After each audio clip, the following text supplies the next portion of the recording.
Hey guys, how's it going? Welcome to my video.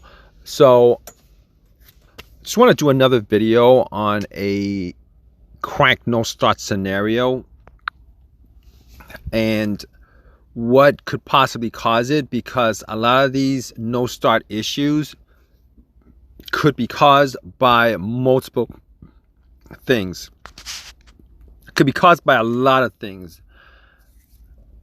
So basically, in these scenarios, it's a crank no start,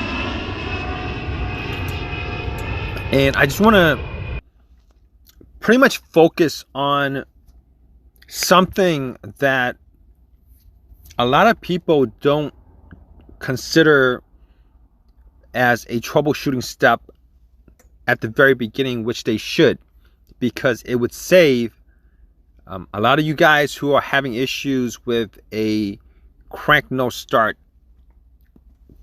problem a lot of time, a lot of money, a lot of aggravation, etc., etc. So essentially, when you guys get a crank no start, you guys try to start it, it'll crank and it'll die out immediately, or it'll crank and it'll die out in a second. That's a crank no start.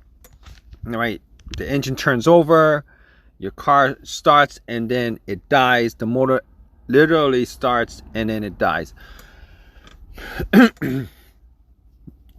So in these situations, what a lot of people do is they think, first thing they'll do is think that it's got something to do with the car itself, mechanically, electronically. It's gotta be some component. It's gotta be fuel pump, the fuel injectors. It's gotta be a weak battery, weak ignition, fuel relay, etc., etc., which possibly could be the reason why you have a crank no start situation, because there are so many scenarios of why you would have a crank no start situation. It's not clear cut and to the point, so you guys would have to troubleshoot. So basically, these scenarios aren't direct and to the point, because you would have to do some troubleshooting, and a lot of times these crank no start is particular to your situation.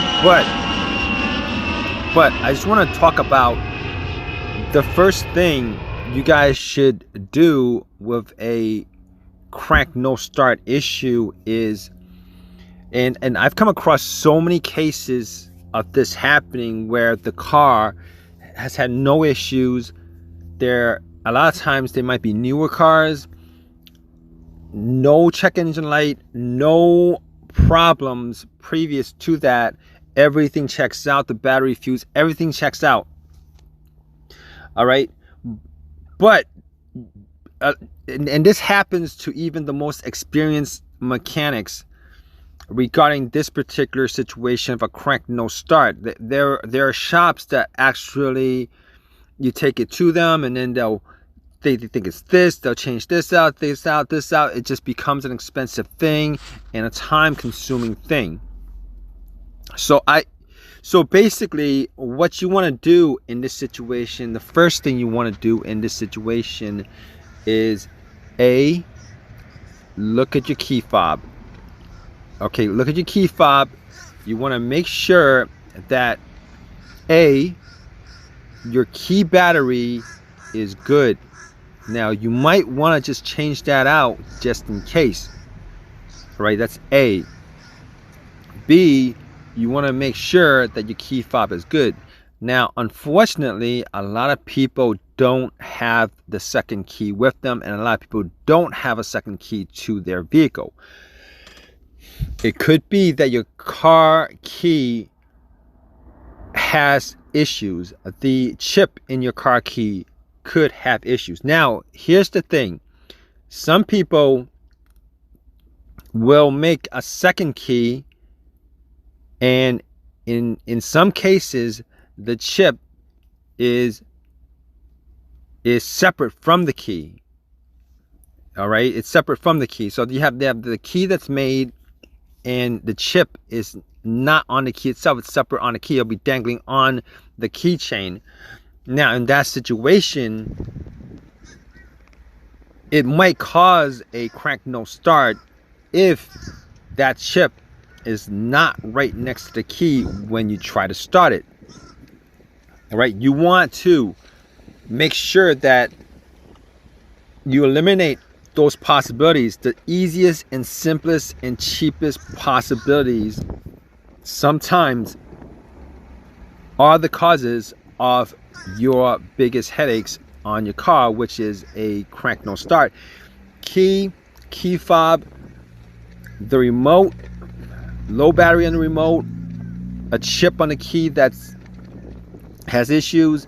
If you guys have a key with a chip that's separate from the key, you want to start the car with the chip right next to the key when you put it in. Those kind of issues could save you so much time, again, so much money, so much aggravation, so much worrying, guessing, etc., etc.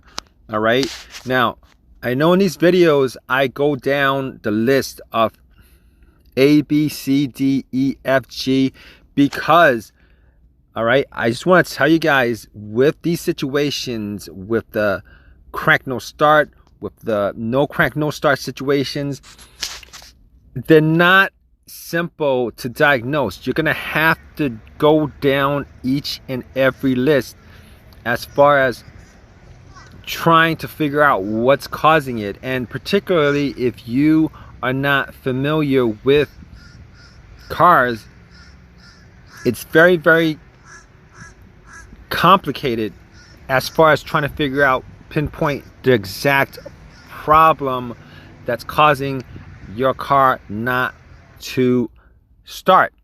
So in these situations, if you guys have a no crank no start situation, definitely make sure that the first thing you do is to make sure that your key is good, the chip on your key is good, the battery in your remote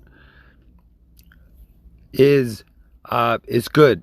All right, and if you guys have a key that's separated from the chip, make sure when you try to start it, make sure that you have the chip right next to the key when you guys start it. And this is just one of the many scenarios that could cause a no crank no start situation.